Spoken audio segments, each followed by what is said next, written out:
Thank you. We'll move right into the superintendent's report. Good evening, everyone. Thank you very much for coming out tonight. Really a special night when we start doing our Students of the Month, so we'll get to that in just a couple of minutes.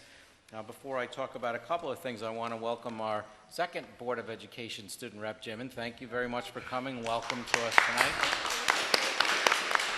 We look forward to a wonderful working relationship during the year.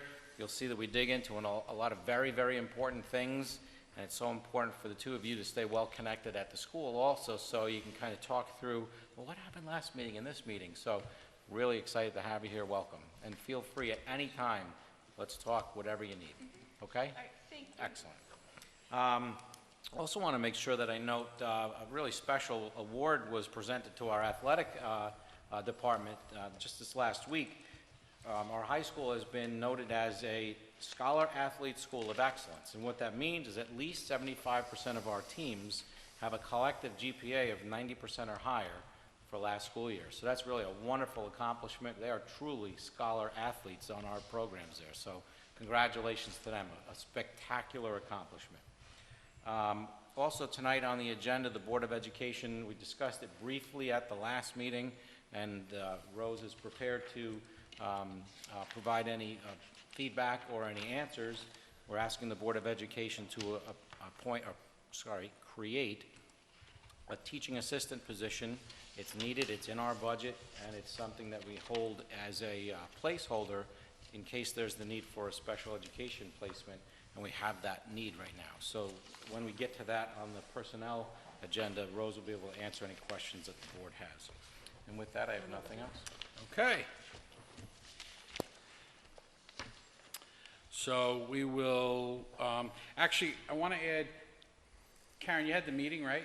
So why don't we I know it's not normally, it's not on the agenda, but let's do the Orange Ulster BOCES report. Sure. Being she just had the meeting? Yep. The majority of the meeting, what they did was reported about what's going on and the other boards. They also talked about the new athletic center that they're doing. The committee has been selected. It's going to have its first meeting on 9/26 from 5 to 7 p.m. So I should know more about that agenda the next when we meet again on October 10th. They were talking about all the new turf facilities that districts are getting, and 9/7 was the opening of the turf for actual Orange Ulster BOCES at their extension campus in Goshen. They mentioned Marlborough, and they also recognized us as one of the first schools in the region 15 years ago, apparently, to get turf. Following us was Goshen, Monroe Woodbury, Hyde Park, Middletown, and now BOCES. They've also talked about Section 9 regulations, and they're saying now that practice needs to be on turf in the schools. So a lot of the schools are looking not at just the high schools, but the junior highs to make sure that they meet regulations. This was really interesting. Goshen redid their auditorium, and they now have a rising orchestra pit that comes up. This was another interesting point too. We were discussing Cornwall. They have a new policy in place for all high school students.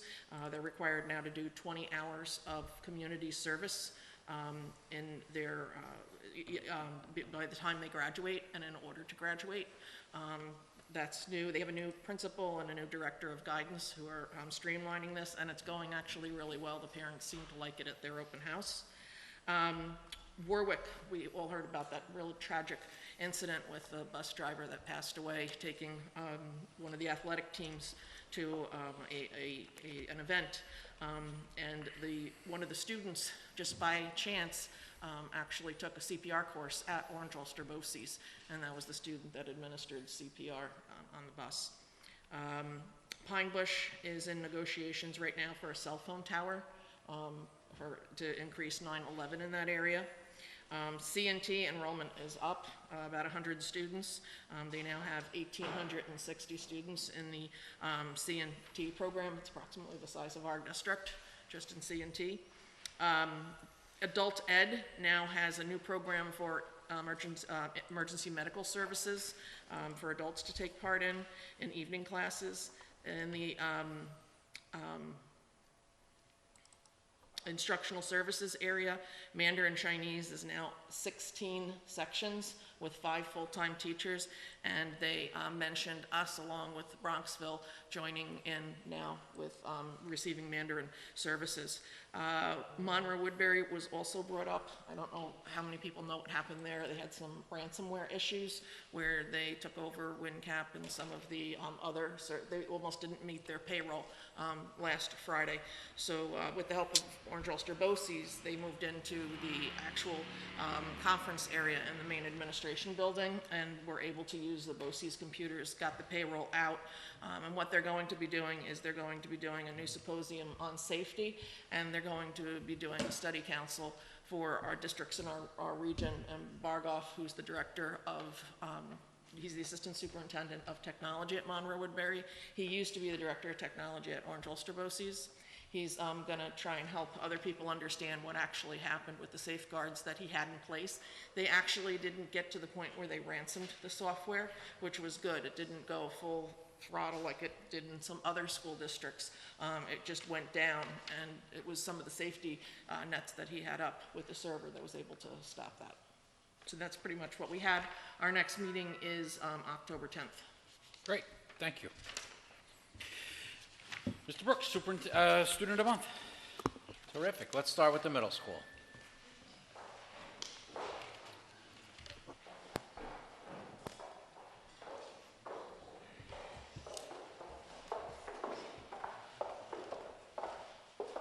Good evening, everyone. And we are excited to all be back here for September and to welcome our wonderful, amazing Student of the Month. Here to present on behalf of our Student of the Month is Mrs. Corbett and Mr. Mace. And I'd like to invite Janice Warba to come on up.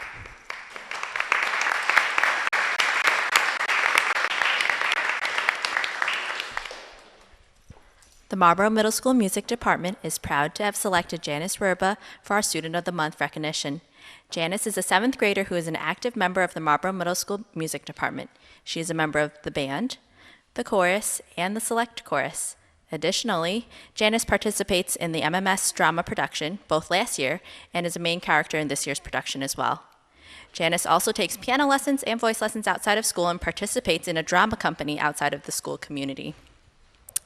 Janice plays the French horn and band, just like Mr. Mace. She always comes to her lessons prepared and ready to learn. She is currently taking Mrs. Corbett's guitar and a keyboard elective, and on the 4th day of class, she blew me away by creating her own melody to the chords that I had just taught them. Janice has also been selected to represent our school as a student at the Ulster County All-County Chorus. Each year, she has demonstrated her musicianship by performing her auditions and being selected to represent the school. In addition to her leadership and participation in music, Janice is an outstanding student. She's an honor student who is taking accelerated courses. She is a positive and bright young woman with lots of potential. She is a member of the Girl Scouts and is always kind and willing to help her classmates. She is hardworking and a dedicated student who always gives 100% of her energy to the tasks set before her. She's an outstanding member of the MMS community. All of Janice's teachers say wonderful things about her effort, dedication, and kindness. It is with great pride that her teachers, Mr. Mace and myself, Mrs. Corbett, have the opportunity to present her to the board as this month's Music Department Student of the Month.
Let's pull up the elementary school next.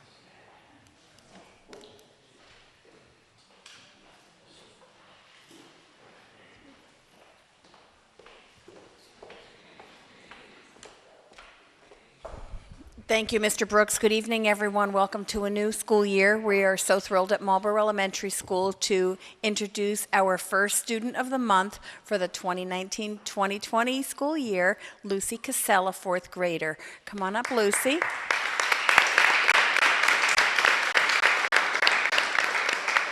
You can see there's a whole row of beautiful Casella women there to support, and Lucy's teachers are going to tell you all about her now. Thank you. Hi, I'm Elizabeth McCavra. I'm Lucy's homeroom teacher in fourth grade.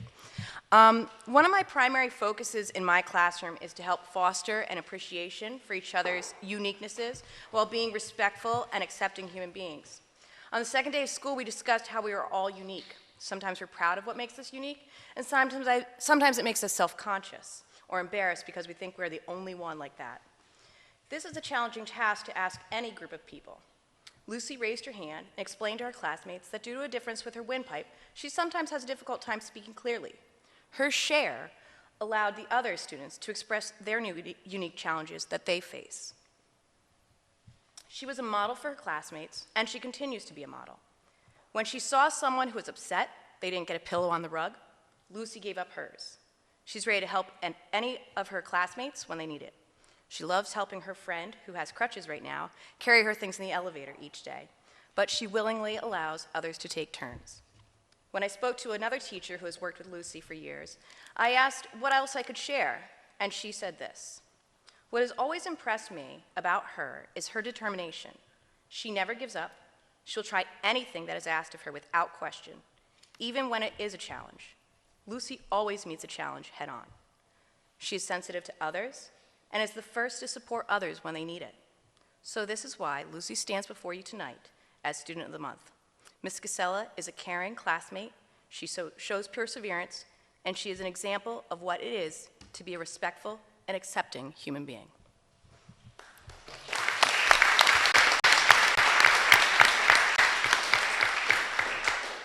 I'm just going to tag on a little bit to Ms. McCavra's speech before.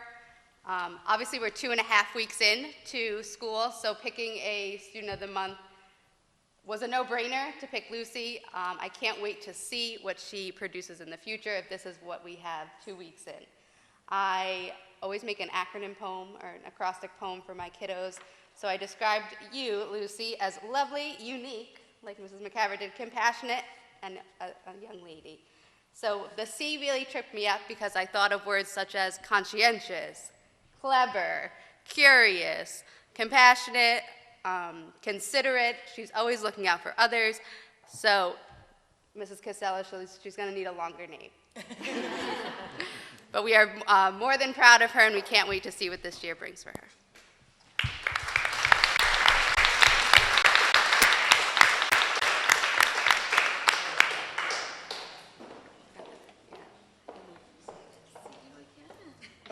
It's such a nice honor. On behalf of the Board of Education and the school district, we are very proud of you. Please keep up all the wonderful work. Thank you. Okay? It's always an honor to have such a wonderful student around. Well done. Thank you.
line things up with the high school, Mr. Cortolano.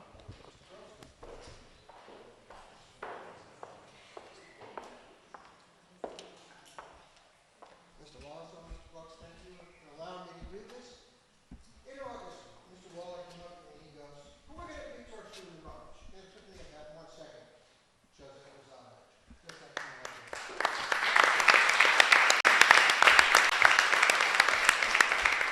I've known Joseph for a few years, and I have to say this. I didn't prepare anything in writing, so what I'm talking about is coming from the right place. I've never met a young lady who has put up with more adversity than this girl. Every day she comes into school with a smile. She's a member of our text club, which I see her in the summer. And you know, there are times where I'm not the most pleasant person in the world. More than too many. And she always smiles. "Hi, Mr. C, how are you? How's your day?" And I'm looking at her, I think she's so happy. Again, this lady is caring, compassionate, and considerate. Great students.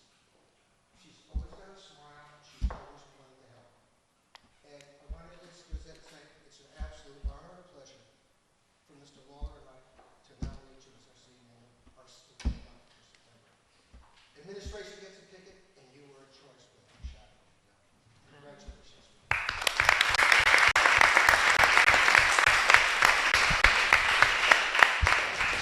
So I've had the pleasure of participating in the Summer Youth Employment Program here in Marlboro. We've been doing it about 5 or 6 years, and actually about 3 years ago, have you been with me since you were a freshman?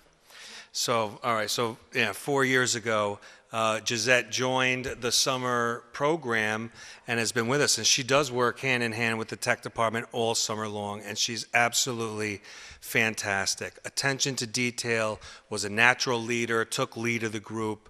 You know, a lot of times we demonstrate what we want, and then, of course, they have to repeat it, and she never had a problem with that. So we know she's going to be successful, and I was so happy to hear she was chosen for September Student of the Month.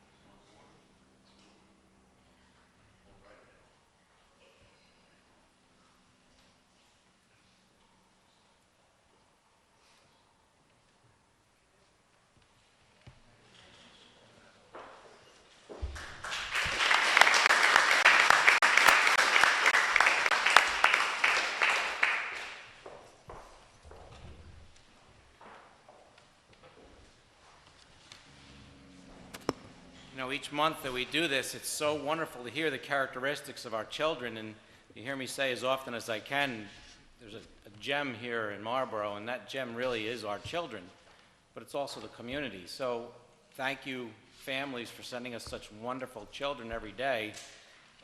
For Janice, Lucy, Josette, you're just terrific people. When I hear things like they're always smiling, compassionate, it's not easy to be honored by Mr. Cortolano.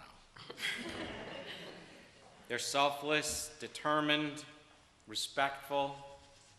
I love that you blew away your teacher with your own melody. Pretty cool. Thank you so much for being great people. Families, thank you so much for sending us such great kids. Be great and do great things in your lives. We're proud of you. Thank you.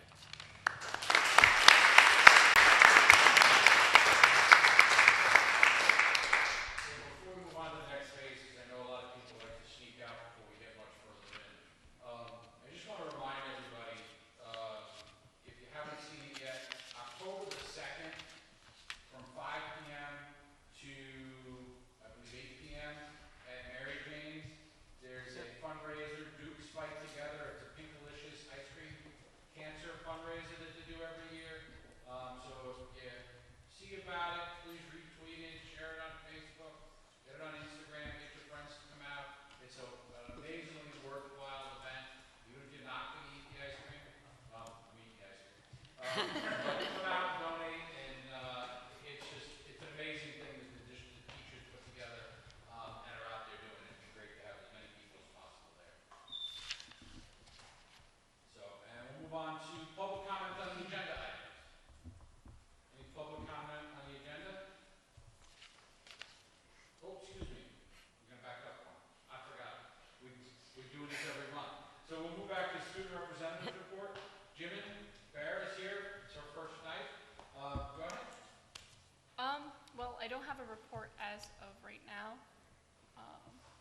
I would like to introduce myself. I'm the second Board of Ed rep, and I'm a senior at Marlboro High School. I'm pleased to be working with you all. I absolutely love the opinions of other people, and I love just bringing it in and presenting it, and I feel like it's an honor, absolutely, to be here.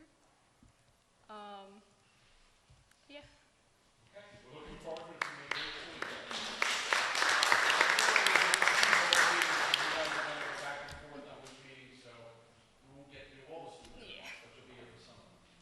So, now, again, I'll ask about public comments on the agenda item. Move to the consent agenda. Resolved that the Board of Education, upon the recommendation of the superintendent of schools, approves the contracts, agreements, and reports as presented. Personnel actions, Board of Ed meeting minutes of 9/5, donations, contract for OU BOCES transportation, financial report for July and August, and the assessment verification roll for 2017. Can I have a motion? Karen, second. Joanne. Any discussion? I have a couple of questions. One is, I noticed the new gym teacher resigned. Correct.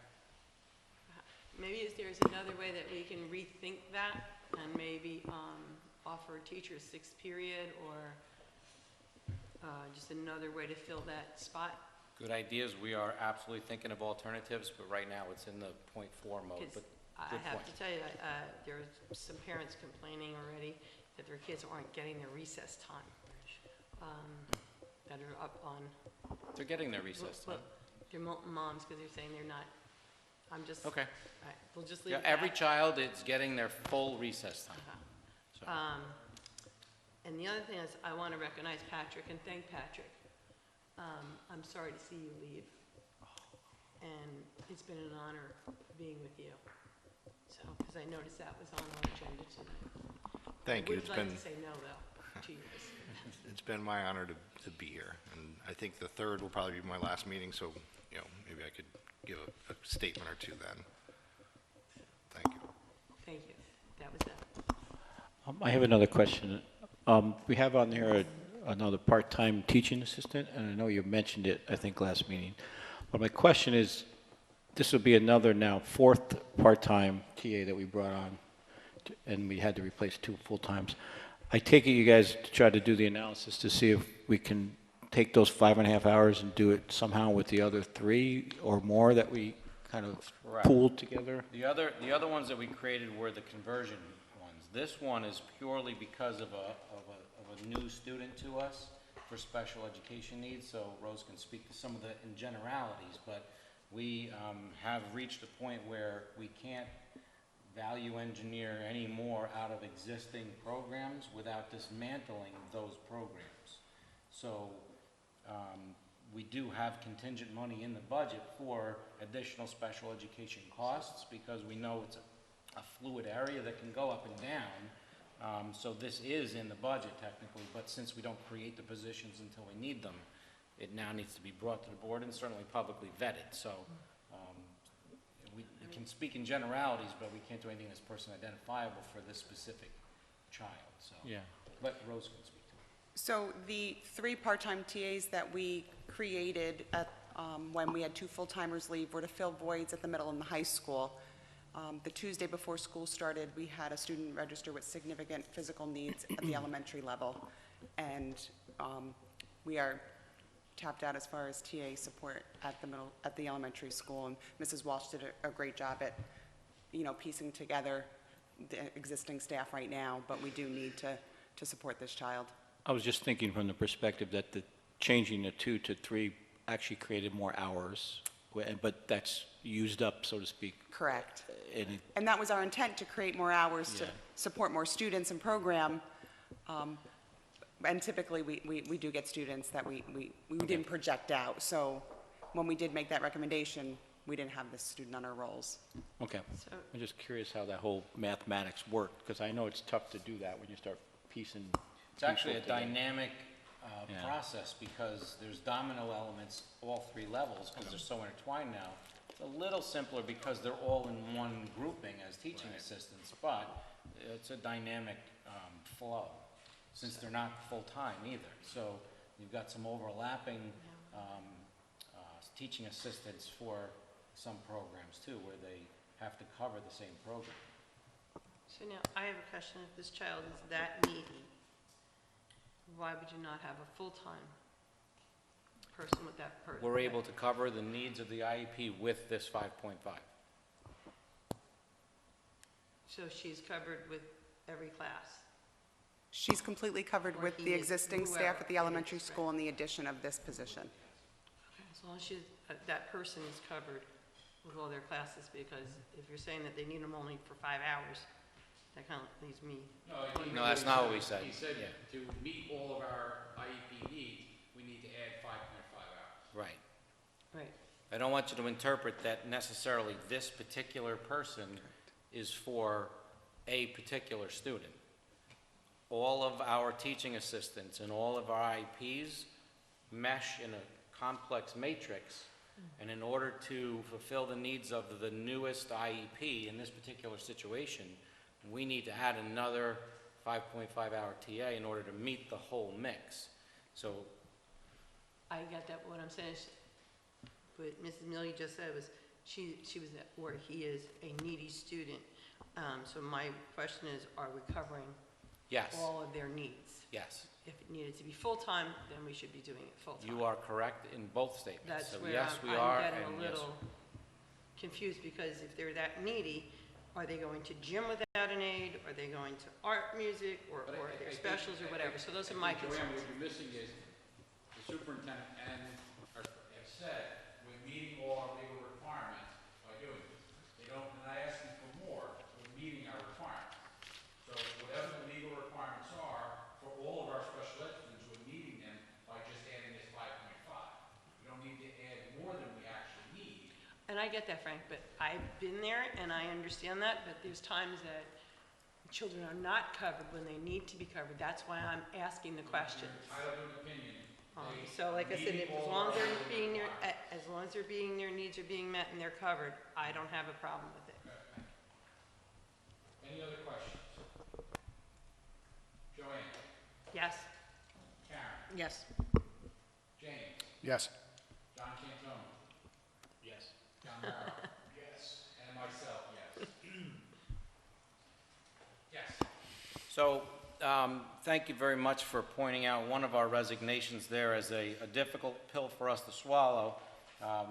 Mr. Witherow has been a great partner for me as I transitioned into Marlboro Ford a few months ago, 4 years and a few months ago, and really the history that he has with shepherding this district through some pretty difficult periods as he began his time here is storied at this point. So Pat, I thank you for the work that you've done for me and also obviously for this school district, and absolutely wish you the best in your future endeavors. And I know that we're going to cross paths often because you're not going too far, but I wish you the best, Pat, on behalf of myself and on behalf of the school district. So.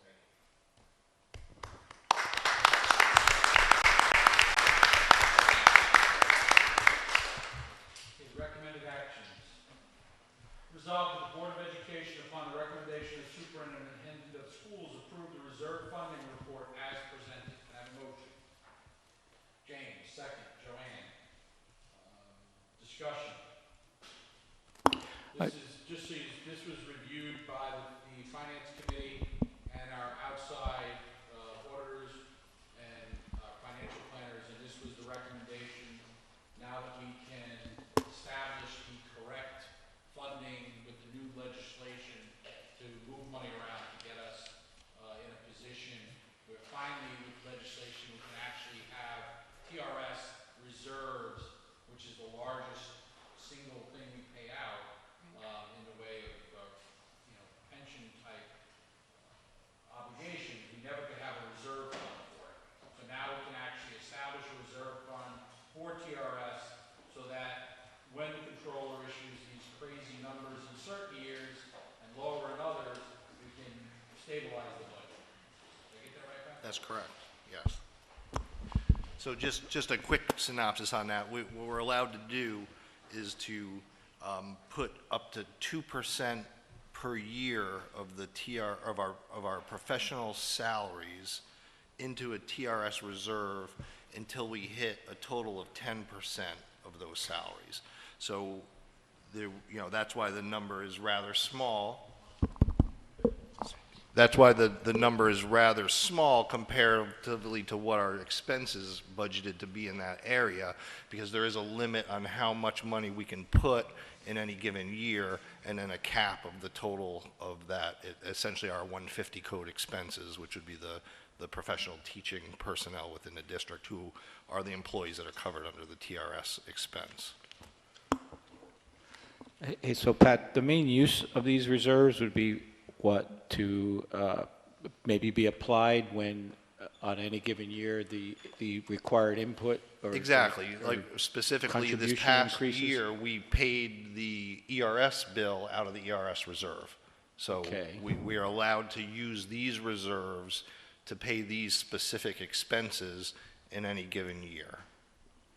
And that helps us balance out those ebbs and flows when they Correct. So change based on the if economy we or saw a significant increase in any one year to say the TRS contribution rate requirement, it may exceed what we had budgeted for that year. We could conceivably pull the extra money out of this reserve to meet that bill, or we could pay as much up to the actual cost of that annual expense out of that reserve at any given time. And more importantly, I think it's important for everybody to realize, is we get hit with the 2% cap, which isn't really 2% all the time. Right. We could have a negative cap on any given year and still have an increase in TRS that would blow our budget and require us to cut program if we didn't have these reserves in place to deal with that. Correct, and we have had in just the recent past 3 consecutive years of a negative levy, and in each of those years the TRS contribution has increased. So it just gives us more flexibility to have some savings set aside specifically for that expense.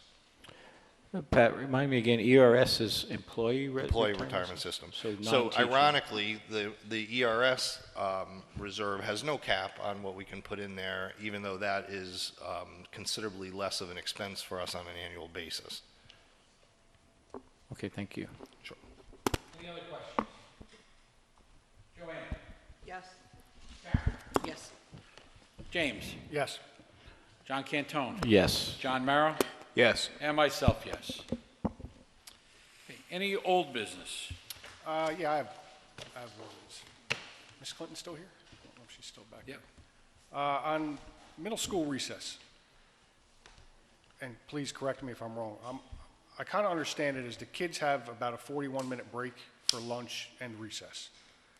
So from what I've heard is they have, say, 20 minutes to eat lunch. If they can't eat their lunch within that time frame and get outside, they're kind of frozen in the cafeteria and cannot go outside? No, there's the initial wave of students that go out, and I was actually in the cafeteria the other day as Mr. Stammeier was reminding the students that don't rush if you don't make it out in the first wave, because we will continue to send students out. We just have to make sure that there's somebody to bring them out. Right. Because our parking lot, as you know, is a Yeah. little tricky at times. But they can go out, like a few minutes later, another group can go out, and we can also send them out through the front door to make sure that the monitor at the desk can supervise them to go out. Okay. So we can make that clearer for our sixth graders. They also can go to the library after they finish eating, or the Innovation Center. Okay. Or meet with the teachers. They don't have to stay physically in the cafeteria if they want to do one of those other choices. Okay, great. Yeah, I have some explaining to do at home, apparently. I don't think all the sixth graders got the message.